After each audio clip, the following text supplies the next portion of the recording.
Hello and welcome back. I love wrestling, and today I'm talking about WWF Superstars from April 25th, 1992. Let's get into it.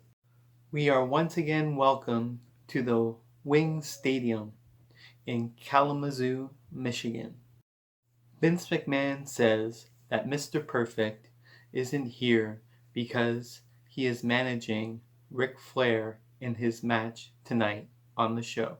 Vince McMahon then runs down what and who is on the show tonight. He says we'll see The Undertaker take on the Berzerker.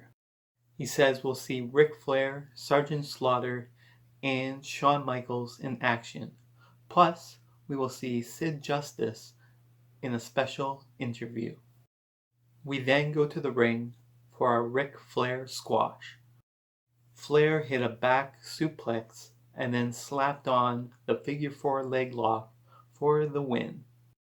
We then go to an update with Mean Gene Okerlund. They go to clips from WrestleMania 8 weekend. The clips include Sensational Sherry, the Nasty Boys, the Mountie, and Jimmy Hart singing for charity. There was a look-alike contest that in the finals it was down to the Big Boss Man and Paul Bear, and it was a tie. And then was WrestleMania Brunch with a bunch of wrestlers. I assume it was just an event to hype the pay-per-view. Gene Okerlund says that the VHS tape of WrestleMania 8 is on sale now. We then see a graphic that shows the Berzerker versus The Undertaker is still to come. Kevin Kruger is in the ring. His opponent is the British Bulldog, Davey Boy Smith. We then see Mr. Perfect returning to the announce booth. British Bulldog gives Kevin Kruger a stalling vertical suplex. Bulldog eventually hits a running power slam for the pin and the win. We then see an ad for Body Stars, and of course it had my favorite line at the end. You gotta want it. We then go to the ring for a Beverly Brothers match. Their opponents are Eric Collins and Mike Freedom. We go to a picture-in-picture promo with the Beverly Brothers and the Genius. Bo says, everybody knows that the Beverly Brothers are better than LOS. Blake says, LOS? Oh right, the Legion of Sissies. The Genius says, that goes for you too, Ellering. Bo hit a butterfly suplex at one point. Then they gave one of the jobbers a jumping face plant for the win. After the bout, they smeared paint on one of the jobbers' face to make it look like the Legion of Doom. They then write LOS on his chest. They then speak to the camera and say, LOS, another member of the Legion of Sissies. We have Hawk, we have Animal, and now we have Chicken. We then go to Sean Mooney. He throws it to a promo with the Legion of Doom and Paul Ellering. Paul Ellering says, this machine signs no checks that can't be cashed. Tell him, Animal. Animal says, the Beverly Brothers are a stepping stone for the Legion of Doom to the WWF Tag Team Championship. Hawk says, the Beverly Brothers, you get your nails done at a salon, while the Legion of Doom get their nails cut off with an axe. He then says, you're in for a lot of pain. Sean Mooney then throws it to the Repo Man. Repo Man says, the economy is bad and I take. I could be rich. We then see a Crush vignette where he's sitting on a bunch of metal. Crush says, When I was little, my mom said to always mind my manners. We then see a black and white video of a kid sitting in front of a big plate of cookies. We then hear a voice saying, "Okay, now pour yourself a big glass of milk." The kid picks up the carton and milk goes all over the place. It then goes back to Crush, who says, "Mountie, Repo Man, Skinner, Sid Justice, who's going to make me mind my manners now?" His opponent is George Anderson. Shawn Michaels hit a tilt-a-whirl backbreaker.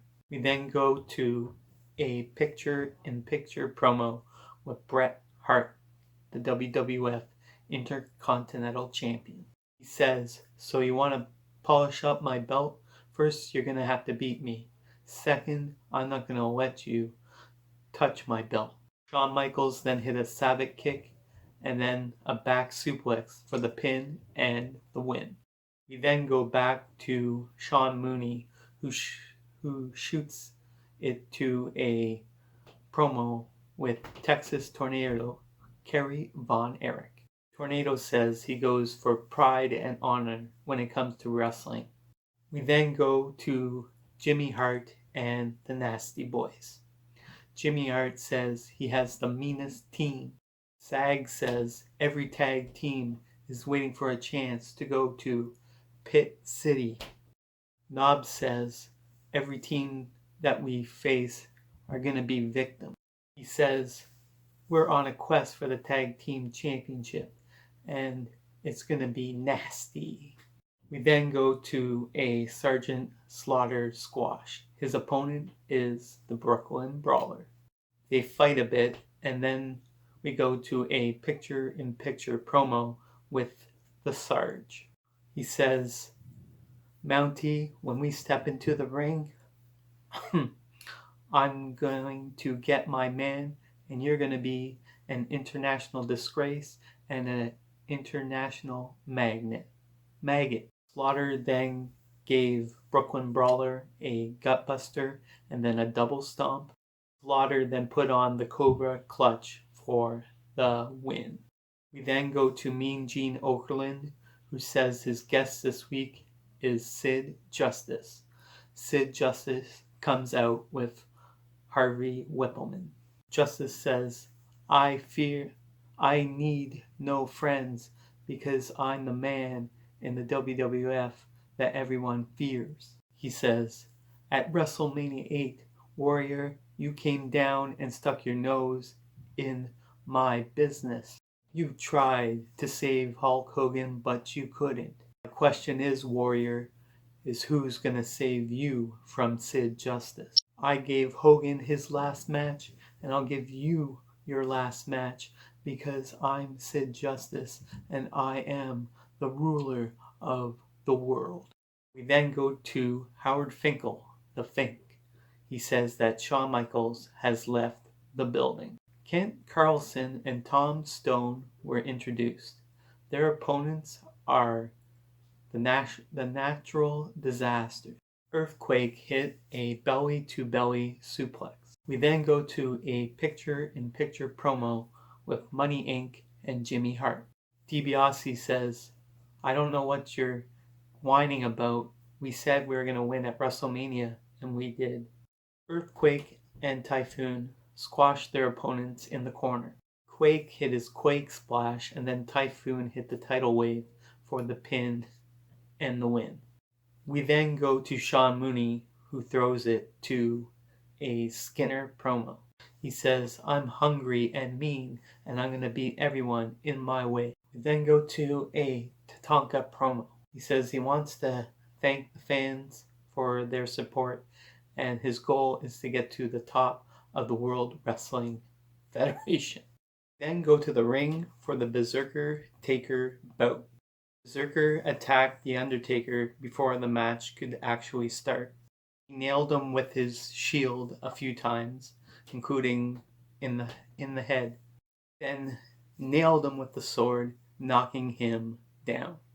Berzerker went to stab the Undertaker, but the Undertaker rolled out of the way. Berzerker clotheslines him over the top rope, and the Undertaker lands on his feet and then immediately grabs Mr. Fuji around the throat because Mr. Fuji had the urn. Berzerker then smashes the Undertaker into the stairs and into the post. Berzerker then pulls the protective mat around the ring up, exposing the concrete. Berzerker then pile drives the Undertaker on the concrete. With the power of the urn, the Undertaker gets up. They then announce it's going to be Skinner taking on the Ultimate Warrior next week. We then go to a Skinner promo. Skinner says, "Next week, I'm going to beat your brains out and show you I'm not afraid of anybody." Warrior says, "You shall fall like everybody else." Vince McMahon says that next week we'll have a special interview with Macho Man Randy Savage. He also says that there will be an update about Berzerker and The Undertaker. That's it with this video. Smash that like button, hit subscribe, and comment down below what you thought of this video. Peace.